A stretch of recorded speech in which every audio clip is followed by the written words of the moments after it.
Hi, everybody. I'm Jim Rohn. What a pleasure it is for me to come and visit with you for just a few minutes here today, tell you briefly a little bit about my story, and share some ideas that might be beneficial. I've lectured in some high school classrooms in California and Arizona and some universities and colleges, Pepperdine University, San Diego State, Arizona State University. And so I've had a chance to talk to kids that are interested in themselves and interested in their future, interested in America, interested in what they can do with their lives, and listening to stories that might be beneficial. And I don't have a chance to, visit all of the schools and universities around the world, so this is a great chance for me by video to have a chance to tell you my story. Just briefly, let me tell you my story. I grew up in Idaho, farm country. My father still lives on the old homestead where I grew up, southwestern Idaho. He'll be 91 his next birthday, and I'm very proud of him. I went to high school. I graduated. I went to college 1 year. Halfway through my second year, I decided I was smart enough, so I quit. One of my major mistakes. I should have stayed in school. But I thought, heck, I'm smart enough to get a job. And back then I thought, that was it. If you're smart enough to get a job, what else would you need? Found out later, a big mistake. But anyway, I quit school at age 19, went to work. A little while later, persuaded a beautiful young lady to marry me with a lot of fancy promises. And fortunately for me, we got married. A little while later, I started my family. And I'm out there working hard, doing the best I thought I could. But year by year, I kept falling a little further behind, buying a little more than I could conveniently pay for on time. And the creditors are finally starting to call saying, hey, you told us the check was in the mail. I'm not feeling at all good about that. About age 25, I've got pennies in my pocket, I've got nothing in the bank, and way behind on my big mouth promises to my family, and wondering what could I do to make my life better. I was willing to work hard. That was not my problem. But I just wasn't making the progress I wanted to make. And then good fortune came my way. Sometimes it's difficult to describe good fortune, why something remarkable happens to you at a particular time. One of my friends says, well, hey, things don't just happen. Things happen just. And maybe that's it, I don't know. But my good fortune was I had a chance to meet a very wealthy man. His name was Mr. Schoaf, Mr. Earl Schoaf. A friend of mine had gone to work for him, and he started telling me about this man. He said, you got to meet this man. He's rich, but he's easy to talk to, and he's got a remarkable philosophy of life. And he kept going on, and I thought, well, I've got to meet this man. So shortly after that, I had a chance to meet this Mr. Schoaf, and I was impressed. He was rich. He was easy to talk to. Within a few minutes, I was dazzled. And I said to myself, I would give anything if I could be like that, rich and easy to talk to. What would it take? And then I thought, if I could just get around somebody like him, and if he would teach me and coach me, I would do it all. And that was my good fortune. A few months later, this wealthy man, Mr. Schoaf, hired me and gave me a job, and I went to work for him, and I spent the next 5 years in his employ. And then, unfortunately, at age 49, he died. But I got to spend 5 years with this remarkable man, his last 5 years of his life, and the first 5 years of my new life. And my dream came true during that 5-year period. This man took the time to teach me and coach me. He taught me the books to read. He taught me the disciplines, and he taught me the skills. And he taught me the changes to make in my language and personality. And the things he shared with me during that 5 years changed my whole life. Changed my income, changed my bank account, changed my future. I've never been the same. By the time I was 31 years old, I was a millionaire. So he taught me economics as well. So how lucky can you get to meet the right person at the right time who takes the time to share with you ideas that can change your life? A lot of rich people, right, don't take the time, but he did, and he also had the ability. Some people want to share their experiences, but they don't quite know how to say it. But he had it all, and he used language that I could understand, and those ideas greatly affected my life. I wish he was still alive today. If he was, I'd be calling him today one more time, thanking him for the time he spent with me sharing his life and his experiences that so dramatically affected my life. Then, how I really came to be invited to speak to you today. 30-plus years ago, I was living in Beverly Hills, California. And a friend of mine one day said, "Jim, you've got to come and tell your story to my service club." He belonged to the Rotary Club. And he said, "I know your story. Idaho farm boy makes it to Beverly Hills." But he said, "I know my club members would love to hear your story. Would you come and at our breakfast meeting and tell your story?" And I said, "Okay." So I arranged a little talk, went and shared my story that morning, and guess what? They liked it. And my phone rang. Another club called and said, "Would you come and tell us that story?" My phone rings. Another club calls, said, "We've heard about your story. We have a luncheon meeting. Would you come share your story?" First thing I know, I'm spending a little piece of my time giving these breakfast talks and luncheon talks.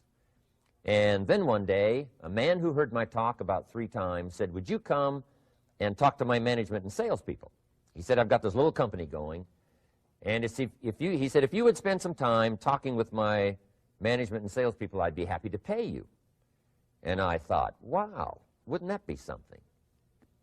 Tell my story and my experiences and get paid? He said, "I'd be happy to." Little did I know, that was the beginning of a whole new, brand new adventure for me in sharing my story in speeches and talks and seminars and lectures.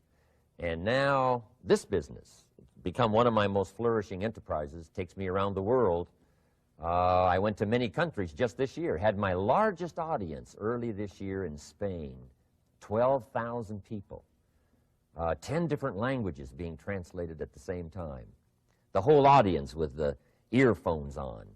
It's interesting when you lecture with multi-languages. You know, when you hit the punchline, you know, the Spanish laugh first, and then the French get it, and then finally the Italians get it, and last the Germans finally get it. And then I say, "Hey, the Germans finally got it. I guess we can continue." You know, some languages take longer to translate than other languages. But what an exciting adventure for me. I was in Israel this year. I lectured in France, my first trip to Prague, Czechoslovakia, Lisbon, Portugal. Last year I was in London lecturing. Happened to be there the same night Pavarotti was singing in London. So, big dilemma for the people in London. Shall we go see Jim Rohn or shall we go listen to Pavarotti? Well, I must admit he had more people than I did, like 150,000 more. He did a free concert in Hyde Park, and they expected 250,000, but only 150,000 showed up because it rained. And they all got soaked from Prince Charles on down, but they sat in the rain and listened to Pavarotti. I would have been happy that evening, right, to cancel my seminar and go sit in the rain and listen to Pavarotti. Anyway, he and I have agreed now not to appear in the same city on the same day anymore. Not really, but how exciting for me to be able to travel all around the world and share my story. And then especially to have this chance today to come and visit with you. And when I get a chance to speak at a high school class or a university class, I'm always excited about it.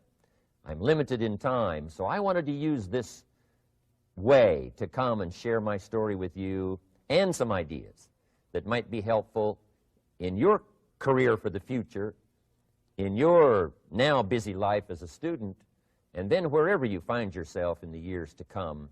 Some of the things I'm going to share with you, I want you to remember for a long, long time, because the ideas I want to translate for you drastically affected my life.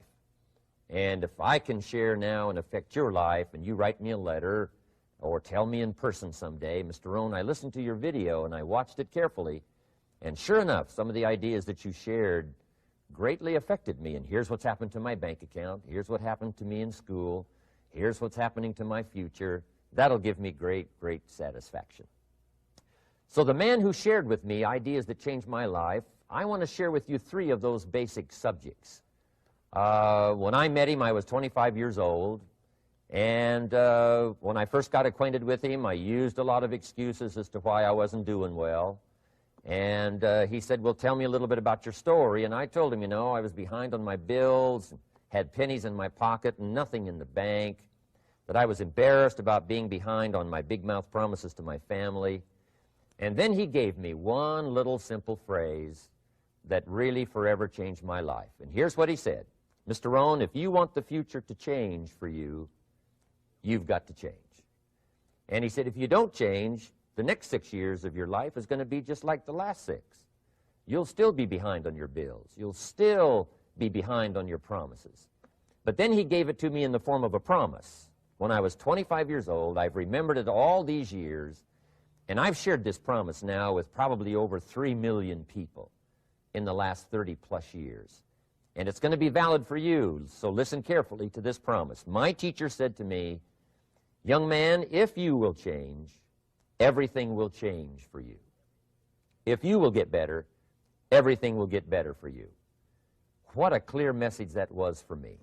He said, if you'll change your philosophy, if you'll change your habits, if you'll refine your thinking, if you'll change and accept some new disciplines, if you'll turn the corner where you've been in the past, go for a new life for the future, he said, all kinds of remarkable things will happen for you if you will change.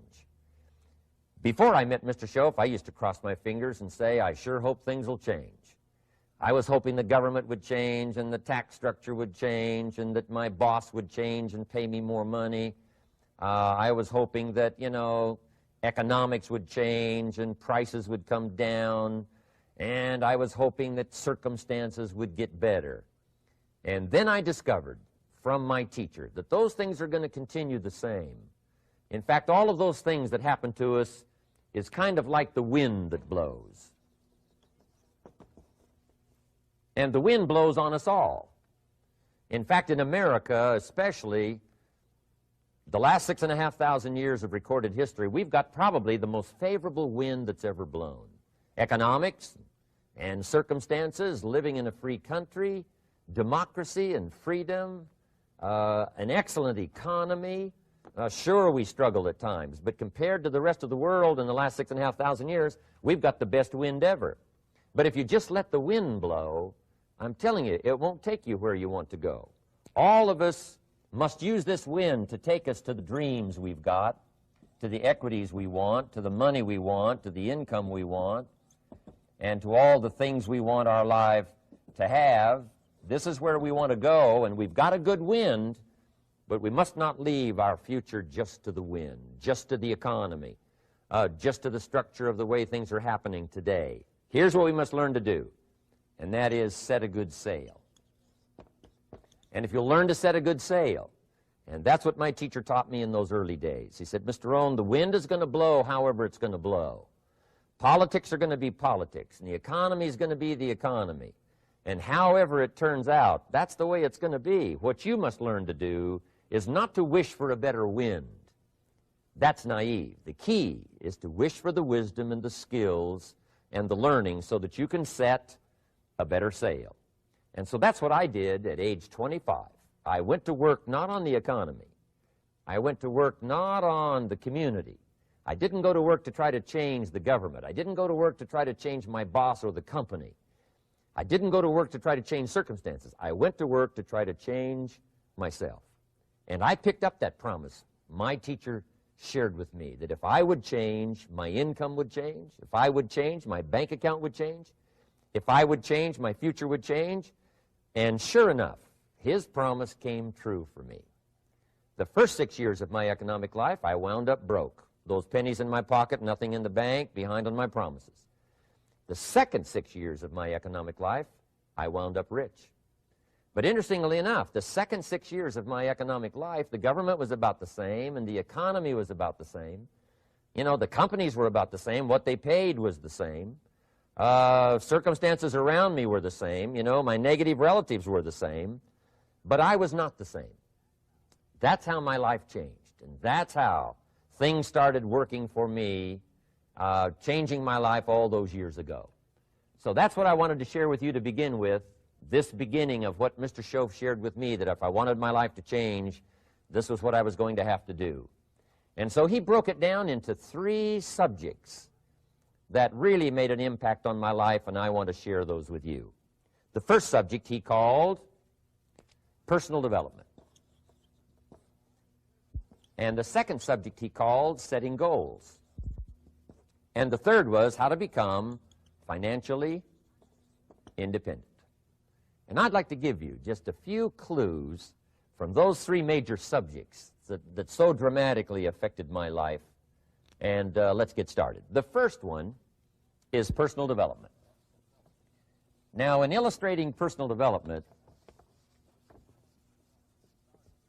Mr. Schoaf, my teacher, started with money. You know, money's not the only place to start in talking personal development, but it's where he started, so let me share the thoughts he shared with me back then. Let me share them with you. Here's the best lesson I can give you on economics. It's very simple. We get paid for bringing value to the marketplace. That's about as simple as I can put economics. We get paid for bringing value to the marketplace. Now, it takes time to bring value to the marketplace. However, we do not get paid for time, so we cross that out. Mistakenly, the man says, I'm making about $20 for an hour. Not true. If that was true, you could just stay home, right, and have them send your money. So that's not true. We don't get paid for time. We get paid for value brought to the marketplace. Now, since that's true, here's one of the key questions of my talk to you today. Is it possible to become twice as valuable to the marketplace and make twice as much money in the same time? Is that possible? The answer is yes. Could you become 3 times as valuable as you might be right now to the marketplace and make 3 times as much money in the same time? And the answer is yes. 5 times, 10 times? Of course. America is unique. It's a ladder to climb. It starts down here, let's say, at $5 an hour, and it keeps going up. Top income last year, $80 million. The guy who runs Coca-Cola. Now, that's a heck of a ladder. That's why everybody wants to come here, right? The boat people are not headed for Vietnam. People haven't plotted and schemed for 50 years saying if I could just get to Poland, everything would be okay. Not true. Everybody wants to come to America. And the reason is because we've got the best wind ever blowing in our favor. We've got the best economic opportunity anybody's had in 6,500 years. And all you have to do is understand it and take advantage of it. Now, there's some key questions to ask here. Why would the marketplace pay someone only $5 an hour? Very simple answer. They're not very valuable to the marketplace. Now, we must underline to the marketplace. This person might be a very valuable brother, yes. Member of the family, valuable, yes. Valuable member of the church, of course. Valuable citizen of the country, yes. Valuable in the sight of God, no doubt. We're all of equal value in the sight of God. But if you're not very valuable to the marketplace, you don't get much money. You say, well, it shouldn't be that way. Well, then you got to start your own country. You know, this one's been in process for 200 years, and this is the best we've been able to come up with so far. But here's the key. You don't have to stay here. Now, there was a big debate in Congress last year that this $5 was not enough, should be 6, should be 6, should be 6. But we don't need legislation. 6 is already on this ladder. The next step up. You know, if you work for McDonald's, they'll pay you $5 an hour to take out the trash. If you whistle while you take out the trash, they'll pay you $6 an hour. So we don't need legislation. You just need to take lessons on how to whistle. Have a good attitude. Now, as you begin to climb this ladder, why would the marketplace pay some people $50 an hour? Answer, evidently, they must be more valuable to the marketplace. 10 times more valuable. And is that possible for someone to be 10 times more valuable and earn $50 an hour instead of 5? And the answer is yes. That's what America is all about.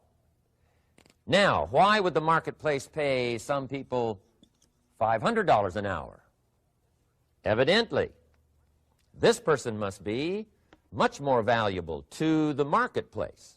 That's what's important to understand, to the marketplace. And would the marketplace pay one person $80 million for 1 year's work? And the answer is, of course.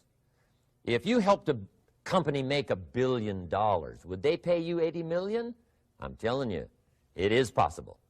And that's why America is so exciting. That's why this financial ladder is so exciting. It's possible for all of this to come true for all of you, no matter where you start. As a student in school, just getting started out there in the workplace, this is all possible for you. Now, Mr. Schoaf gave me the clue on how to climb this ladder as high as I wanted to climb. Now, we're talking primarily economics here. There's a lot of other ways to become valuable to your family, valuable to your friends, valuable to the community, valuable to the team, right? Valuable to the team effort, valuable to the concert. But here's what he said to me. In climbing this ladder economically, all you have to do is work harder on yourself than you do on your job. Once I heard that, it made sense to me. I kept hoping that everything else would change around me, found out that if I went to work on myself, worked on my skills, worked on my language, if I became better than I was each year, if I grew in skills and language and vocabulary and competence, then I would become attractive to the marketplace. Not very long ago, a company called me and said, Mr. Rohn, we're expanding internationally. We'd like to have a bit of your expertise to help us. Would you give us a bit of your time? We'll add some millions to your fortune. And I said, okay. And I thought later, isn't that interesting they would call me? Then my second thought was, of course they'd call me. Who else would they call? I can get the job done. Now, what a contrast for me, farm boy from Idaho, raised in obscurity, parents of modest means, broke when I was 25. How come I would get a telephone call and someone offer me a lot of money to help them in expanding around the world? Simple answer, evidently. Something happened to me between age 25 and where I am today. And I can tell you where it all started. From my teacher, Mr. Schoaf, who said to me, we don't have to change what's going on out there. That's the wind that's blowing. All we have to do is change what's going on in here. And now there's several ways to do that on personal development. And let me give you those ways. Here's the first one. We must learn from personal experience. Pretty simple. Learn from what happens to you. Take a look back over the last few months. Did you make some mistakes? How could you correct those for the future? Take a look back over the last year. Have you done it right or done it wrong? Let's correct it for the next year. Learn from your personal experience. Mr. Schoaf asked me when I first met him, he said, Mr. Rohn, how are you doing? You've been out there now 6 years. And I said, I'm not doing very well. He said, I suggest you not do that anymore. What a simple, swift analysis to my situation. He said, if you keep doing it, the next 6 years will be like the last 6. You don't want that to happen. Let's make the changes. So learn from your personal experience. Now, here's number 2, why I came to share this video experience with you today. And that, I call it OPE, other people's experiences. That's me, other people. That's your teacher, other people. That's your friends and colleagues, other people. The people you meet that can pass along to you their experiences, what's happened to them, the mistakes they made, how they corrected them, how they changed their health and changed their bank account and changed their income and changed their future. That's it, other people. Now, there's 2 kinds of people to learn from. One is failures. It's too bad failures don't give seminars, right? That would be valuable. Bring your notebook, have them tell you how they lost it all and threw it all away, threw their health away and threw their friendships away and things didn't work out well. That would be valuable. But now then we must also learn from positive, people that have done well. They've got the health, and so we ask them, how did you become so healthy? They've got the skills, so we ask them, how did you become this skillful? They've got the income, so we ask them, how did you get here in such a short period of time? So now here's what's important in personal development. In learning from other people, we learn, number 1, by observation. We learn what we see. We watch people that are successful in what they do. In sports, we watch their disciplines. In business, we watch their disciplines. By observation, what we can see. The reason I created this video was something that you could see someone's experiences translated for you. Second, we learn by what we hear. I've got some of my lectures on cassette tapes, so you can take them with you wherever you go and learn by listening. Turn your car into a mobile classroom and listen. And then listen to the sermon on Sunday morning. Listen to the lectures. Listen to the teacher. Listen to someone who's got something good to say. And then number 3 is vitally important on personal development, and that is read all the books you can possibly read in your lifetime. Mr. Schoaf got me started on my library. I've got one of the better libraries. Haven't read everything in it, but I feel smarter just walking in it, my library. At least I was smart enough to buy it. Now I got to be smart enough to read it. And then, of course, I got to be smart enough to decide what's valuable and then do it. But this one is very important. Become a good reader. Some books that helped change my life. Mr. Schoaf recommended, of course, the Bible. And my parents made sure I was a pretty good scholar by the time I was 18. That's been so beneficial for me, drawing from those illustrations, reading about those stories, people who made it and people who didn't make it, and what the difference was. And then other books that helped to really change my life. One called Think and Grow Rich by Napoleon Hill. And then a book that helped me become financially independent by the time I was 31. And that book is called The Richest Man in Babylon by George Clason. And I'm going to share a little bit of that book with you when I get to financial independence today, our third subject. But I started reading the books, attending the classes, making sure that I got in front of people that had something good to say. And then I started keeping a journal. One of the major things my teacher taught me was to keep a journal. He said, don't trust your memory. If you hear something good, just make a little note and write it down. Now, at first I took, notes on pieces of paper and torn off corners and backs of old envelopes. And it didn't serve me well, thrown in a drawer. Then I learned to keep a journal, a bound copy of all my notes. So I would suggest you do the same. Things that impress you, a poem that impresses you. When you attend a class, some of the ideas that impressed you, jot them down.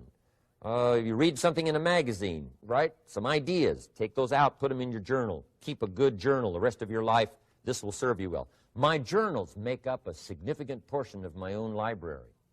And if you saw my library and saw my journals, I tell you what you'd have to say. This is the library, and these are the journals of a very serious student. No wonder Mr. Rohn is invited to lecture and speak on his experiences around the world. So I want the same thing to happen to you. Value captured that you can resort to later, go back over it and review it, and let it become valuable to you. So that's my first subject, personal development. Work harder on yourself than you do on your job. Develop the skills. Learn the lessons. Take the classes. Absorb all that is being taught to you these days. And then later on, of course, you can sort it out, what's valuable to you and how to refine it for your business and for your life and for your future. But the main thing is to get it and start this process of personal change, personal development. And let me say it one more time. If you will change, everything will change for you. You'll never be the same. You'll keep growing. As you look back on a few months, look back on a few years, you won't believe the progress you can make. Economically, your relationship with your family, your friends, and whether you're in sports or economics or whatever, I'm telling you, that whole process of committing yourself for personal change, personal value, can really make your life unique and worthwhile. Now let's cover the second subject, on setting goals. Mr. Schoaf gave me some tips on setting goals that changed my life forever. And I want to share those with you.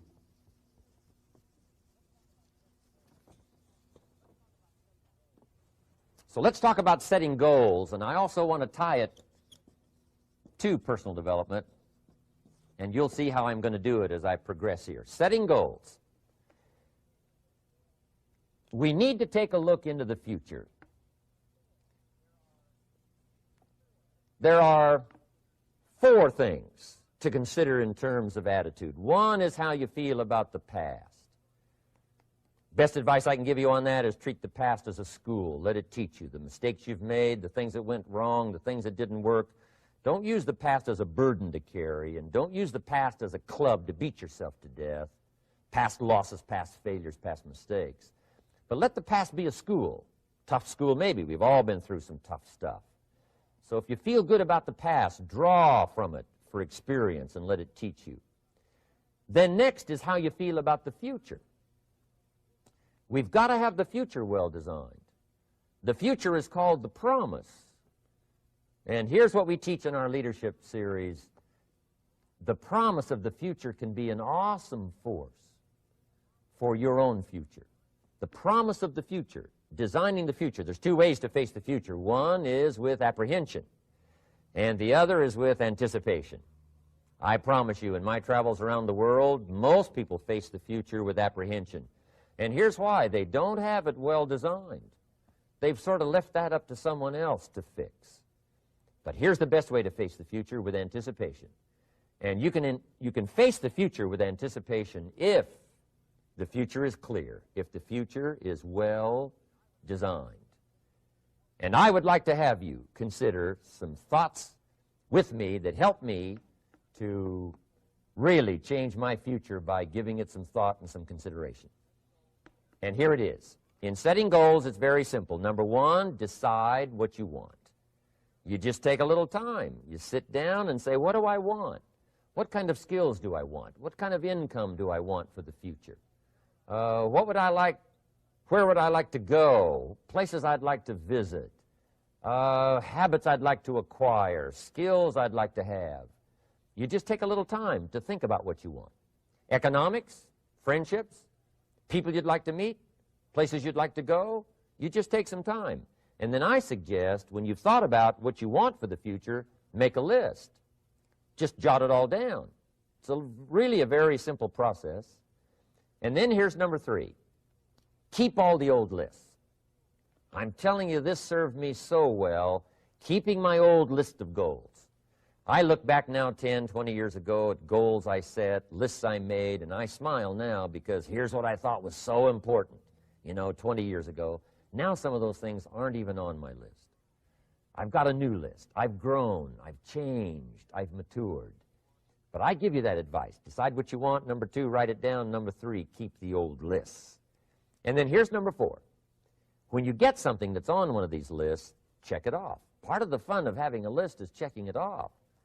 And then if you can add some drama to checking it off, see, that's what really helps. I set a goal to go to Spain many, many years ago. And when I finally made my first trip to Spain, I had that journal with me that had that list in it. And while I had my journal on my lap, waiting for the wheels to touch down in Madrid, I waited until the wheels touched the runway, and I checked it off, just adding a little drama. So part of the fun of having a list is checking it off. Now, here's what's important about the lists and designing your future. If the future gets clear, the price gets easier. Because you got to remember, for every promise, there's a price to pay. Everybody's got to pay the price. Everybody's got to do the deal. Everybody's got to do the disciplines. Everybody has to pay. But here's what I've discovered. If the promise is clear and powerful, the price is easy to pay. The price is some classes. The price is a few books. The price is a few disciplines.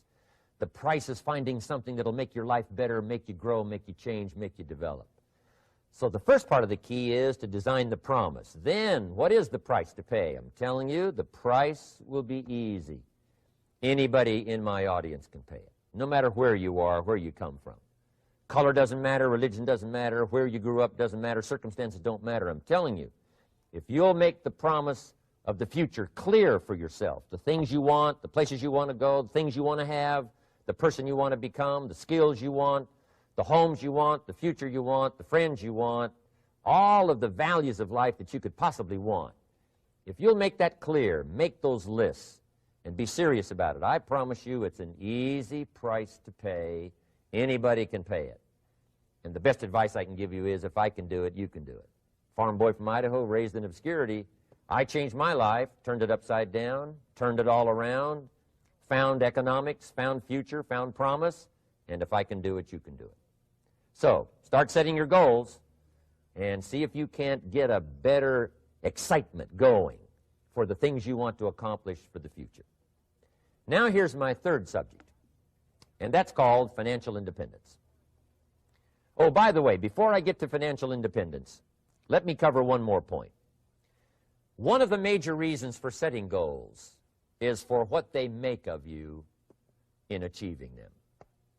My teacher advised me when I first got started at age 25, he said, "Jim, why don't you set a goal to become a millionaire?" He said, "It's got a nice ring to it. You know, enough zeros to impress your accountant." And he said, "I'm here to help you. You're only 25 years old. You've been to 1 year of college. You've got a beautiful family, every reason to do it. Why don't you set a goal to become a millionaire?" And he said, "Here's why." And I thought, he doesn't need to teach me why. Wouldn't it be nice to have $1 million? He said, "No, then you'll miss it." He said, "Here's why. For what it will make of you to achieve it." I'm telling you, that statement changed my life. Set the kind of goals that will make something of you to achieve them. He said, "Now, once you become a millionaire, what's important is not the money." I thought, that's kind of strange teaching. He said, "Honest, it isn't important." He said, "You could just give the money away." Now, I did better than that. I lost it all. By the time I was 31, I was a millionaire. By the time I was 33, I was broke. And I'll tell you a little bit about that story later. But when I lost all my money, guess what? I found out Mr. Schoaf was right. What was valuable was not the money. What was valuable was what I became to earn the money. The skills I had, the knowledge I had about the marketplace, the values that I had going for me. They were more valuable than the money. And here's an important statement to remember. It's not what you get that makes you valuable. It's what you become. So part of the key here is to set the kind of goals that will make something of you. Don't set them too low so that you don't have to grow and you don't have to read and you don't have to try and you don't have to stretch. Don't set them too low. And then don't sell out. Don't go for something that's going to cost you your virtue or cost you your values or sell out your principles. There's a good middle road here to follow. Goals that will inspire, goals that will help you grow, change, develop, and become better than you are. Okay. Now let's talk about financial independence. How to become rich by 40, 35 if you're extra bright, much sooner if you find an opportunity like I did. Let me show you how I did it. Financial independence. First of all, I like the phrase financial independence. Some people are a little bit concerned about using the word becoming rich or becoming wealthy, and I can understand that. I struggled a little bit with this. Is it okay to go for becoming rich, go for becoming wealthy? And maybe that's a bit too strong a word or strong a term. So here's what I've come up with that I think is comfortable for me, and that is how to become financially independent. I think it's every person's heritage here, especially in America, to become financially independent. Now, let me give you my definition of financial independence. Financial independence is the ability to live from the income of your own personal resources. Financial independence. Now, it depends on how you want to live. If you need $2,000, $3,000 a month, if you need $4,000 or $5,000 a month, if you need $10,000 a month, some people may need, $100,000 a month. But whatever you would need to live, and you could earn that living from the income of your own personal resources, that's what I call financial freedom, financial independence. And let me show you how to acquire it. If you start at age 15, between ages 15 and 35 is 20 years. And in my personal opinion, based on my own studies and my own experience, 20 years, in my opinion, is enough time to become financially independent. If you're not, you don't live in the wrong country. Probably what's happened is you have the wrong plan. And it's easy to be a nice person with the wrong plan. I found that when I was 25 years old. I was broke at age 25, and I was a nice guy. You would have liked me. But I'm telling you, my plans up until then, especially my financial plan, left me broke. I totally changed it the next 6 years, and I became financially independent. So I know what I'm talking about. It is possible in a reasonable amount of time, 15 to 35, whatever, 20 years' time, enough time. You can do it in a much shorter period of time, like I did if you want to. But this is a reasonable enough time. But here's number one. First of all, you got to have the right philosophy. Philosophy is our ability to gather knowledge and sort through it and decide what's valuable. To develop a philosophy about life, a philosophy about our health, a philosophy about our family relationships, a philosophy about economics. And if you develop the right philosophy, that's what helps to set this sail so that in 6 years it takes you where you want to go instead of winding up like I did that first 6 years of my economics, broke, no money, empty bank account. The right philosophy. Now let me give you a couple of philosophies to consider. Here's the first one. It's called the philosophy of the poor. And here it is. Poor people usually spend their money and invest what's left. That's the philosophy of the poor. Now here's the philosophy of the rich. Rich people invest their money and spend what's left. And here's the startling answer. It really doesn't matter what the amount is. What's most important is not the amount. What's really important is the philosophy. So I would ask you to adopt this philosophy of spending after you have invested. Invest first, then spend. And I've got a little formula that I'm going to share with you. Now, what should a child do with a dollar? I mean, there's a lot of debate going on, I'm sure, across the country on what a child should do with a dollar. Here's one opinion. It's only a child and it's only a dollar. What difference does it make? Well, in my opinion, it makes all the difference in the world. A person's economic future starts with a child with a dollar. Somebody says, oh, no, you're only young once. Let him spend it all. Well, when would you hope that would stop? Somebody says, well, wait till he's 50 and broke like me, and, and then he'll learn. Well, no, we don't want to wait that long. If I would have known earlier than age 25, I would have changed. In high school, if they would have had classes called Wealth 1, Wealth 2, I'd have taken both classes. I would not have waited until age 25.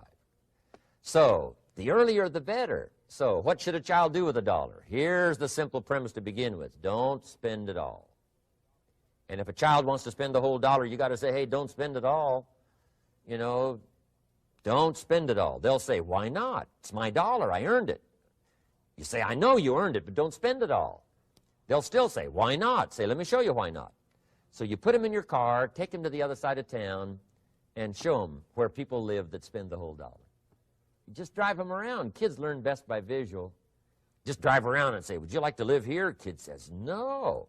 Would you like to live like these people live? Kid says, no, no. Then you can't spend the whole dollar. So, kids will get the message. So, take them to the other side of town, show them around, unless you already live there, and then just show them around. Anyway, don't spend the whole dollar. Now, let me give you my best view of what to do with the dollar. And I promise you, if you started at age 15, now if you're over 15, right, you've still got plenty of time. You still got 20 years. If you're 30, you've still got 20 years. I mean, you still got plenty of time to start what I'm about to share with you. What to do with a dollar. Here's my first bit of advice. Never spend more than 70 cents. Never spend more than 70 cents. Now, you got to pick some number, and the number you pick is going to be determined by your philosophy. It's going to be determined by what you've been taught or your experience teaching yourself. When I first met my teacher, Mr. Schoaf, I was at about 110% of each dollar. I'm down at Budget Finance, hawking my furniture and my car one more time. And then I learned a whole better formula for financial independence. Number one, don't spend more than 70 cents. Now, kids say to me, well, okay, what do I do with the other 30 cents? And here's what I teach them. 10 cents for charity. Charity or church, or helping people that can't help themselves. 10 cents to support worthy projects, projects that you feel good about. 10 cents out of every dollar. It's called being generous with part of what you've taken out of society. Now, in my opinion, nothing teaches us character better than generosity. No class, no teacher, no book teaches character better than generosity. And the best time to start is when the amounts are small And I know if kids learn these lessons well, they'll give a dime out of a dollar, help people that can't help themselves, support worthy projects. Or if you belong to a church, they teach tithe, piece of. That's very important. Now, because when the amounts get larger, sometimes it's a little more difficult. You know, giving 100,000 out of a million, someone says, oh, if I had a million, I'd give 100,000. I'm not sure. That's a lot of money. So the time to start is when the amounts are small, 10 cents out of the dollar. Okay, next 10 cents I call active capital. Active capital means do something to make a profit. Active capital. Set aside a portion of your income. Wages are okay, but I'm telling you, wages will make you a living. Profits will make you a fortune. So set aside part of your income as capital, called active capital. Any kind of project you can possibly think of, you can possibly come up with. I'm going to write a new book, I think, for kids. I think the title is going to be, Of Course Kids Should Pay Taxes. It's kind of an interesting title. In California, kids do pay taxes. When a child walks into 7-Eleven, buys something that costs $1, the proprietor says, give me 7 more pennies. And the child says, hey, what's these 7 pennies for? And the proprietor says, that's the taxes. Kid says, well, hey, I'm only 8 years old. Proprietor says, congratulations, you're my youngest taxpayer. Give me the money. So in California, where I live, kids do pay taxes. Big question is, should they? And my book will answer that question. Of course, kids should pay taxes. Nothing is for free. If you want to ride your bicycle on the sidewalk instead of in the mud, you got to pay the 7 pennies. Nothing is free, so we all have to pay. So, 10 cents out of your living, out of the money you earn, set aside for capital. Capital to try your best to show a profit. And in my book, it's going to be all kinds of ways kids can make money, right? 2 bicycles, one to ride and one to rent. I mean, you know, it doesn't take long to figure out some enterprise that'll start making a profit. Then you must jot this down if you're taking notes. Profits are better than wages. 1, you can't usually start wages until you're about 16, 15, 16, but you can make a profit long before you're eligible to start earning wages. And then there's no limit to profits, and they can double and triple and quadruple. You know, there's no limit. It's incredible how fast profits can grow. So profits are better than wages. Wages make you a living. Profits make you a fortune. Now, the third 10 cents is vitally important. I call it passive capital. Capital you let somebody else use. A financial institution, stocks and bonds, mutual funds, whatever. Let someone else use it. You furnish the money. They use it to make a profit, but they pay you for the use of it, called interest. And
here's one of the things that'll make you financially independent fairly quickly, and that's called compound interest.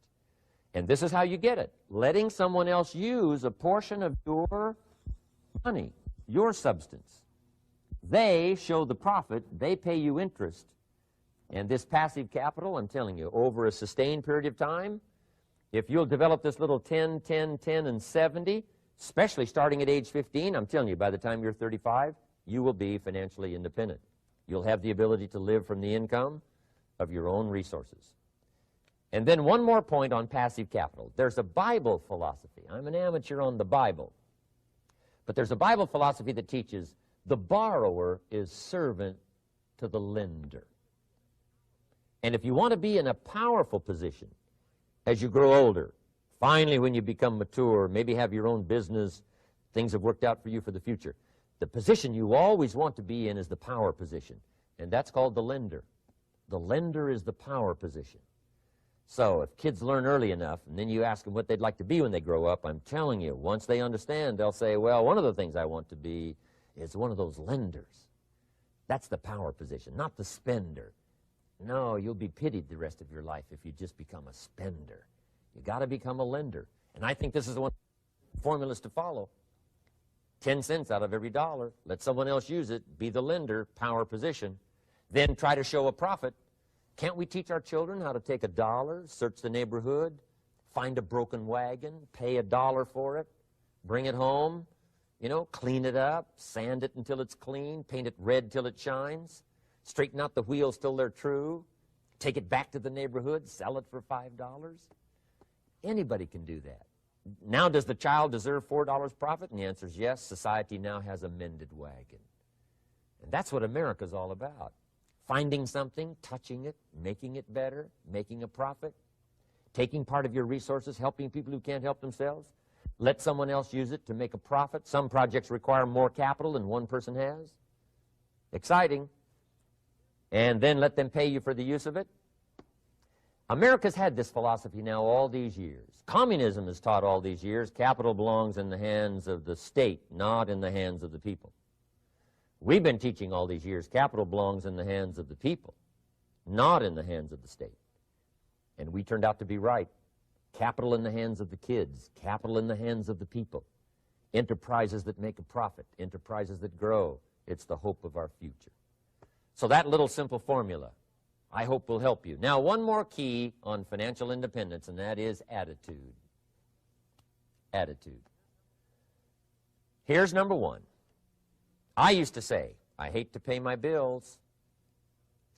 My teacher straightened me out on that. He said, let's see, Mr. Rohn, what you hate to do is pay $100 on an account and reduce your liabilities and increase your assets. I said, well, no, not if you look at it that way. He said, well, it all depends on how you look at it. So wouldn't you love to pay your bills, reduce your liabilities, increase your assets? You got to have that kind of attitude.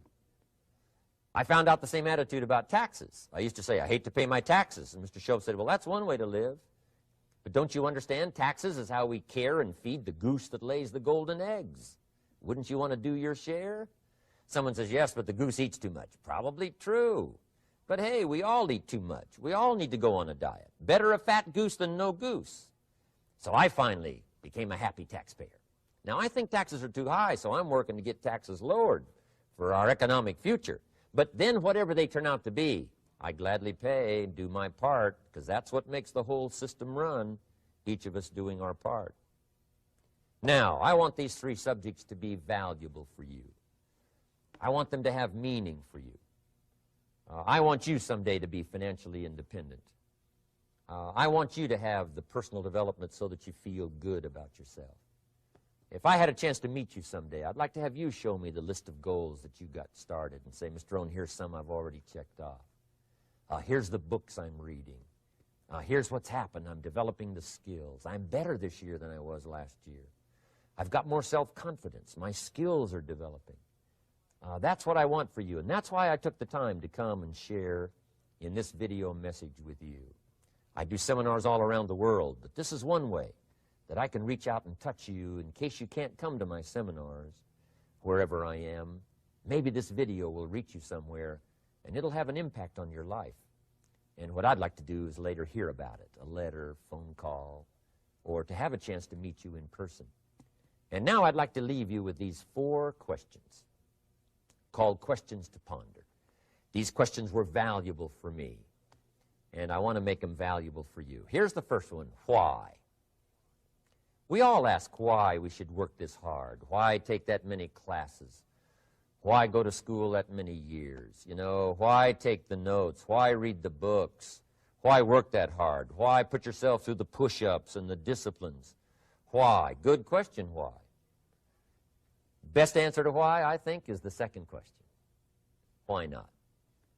Why not see how many books you can read, how many classes you can take, how many skills you can develop? Why not see how valuable you can become to the marketplace and to your friends and to your family? Why not see what you can make of yourself? Why not see how far you can go, how much you can see, how much you can earn, how much you can share? Why not? That's the heritage all of us have, in America especially, is to see what we can make out of our lives now that we've been given this extraordinary opportunity. Now, my third question I'd love to ask you in person. But since I can't do it in person, I want to ask it of all of you. But I want you to take it personally. And my third question is, why not you? Why not you with good self-esteem? Why not you starting to change and setting goals? Why not you starting to make progress toward financial independence? If I can do it, you can do it. I wished I had a lot more testimonials here today besides mine, a whole steady stream that would come by and tell you their story. Someone who started with nothing, finally run a big enterprise. A mother who was on welfare, now she owns her own business. In addition to my story, I wish I had a lot more. And if all of them told their story, guess how they would probably wind up their story? They'd probably say, just like me, why not you? If we can read, you can read. If we can change, you can change. If we can figure it out, you can figure it out. If we can turn it around, you can turn it around. There isn't anything you can't accomplish. That's what those testimonials would say. And so I want to say it to you personally. Why not you? You've got the brains, you've got the stamina, you've got the vitality, you've got the interest, you've got your life ahead of you, you've got the future. You can do it. If anybody can do it, you can do it. If one of us can do it, hey, we all can do it.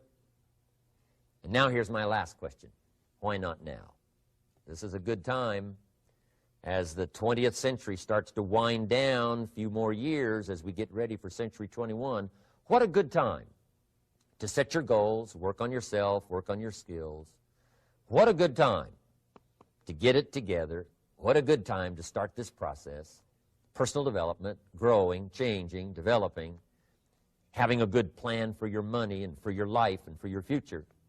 Why not now? And I hope I have a chance to see you one of these days and share with you the experience, the reaction, the response you might have had from my message today. And until I get a chance to see you on this side of the world or the other side of the world, in some school or some seminar, or maybe I'll come and speak for a company that you work for someday, I hope I get a chance to meet you. Until then, I wish you the best. I want all that I've gotten to be yours and much, much more.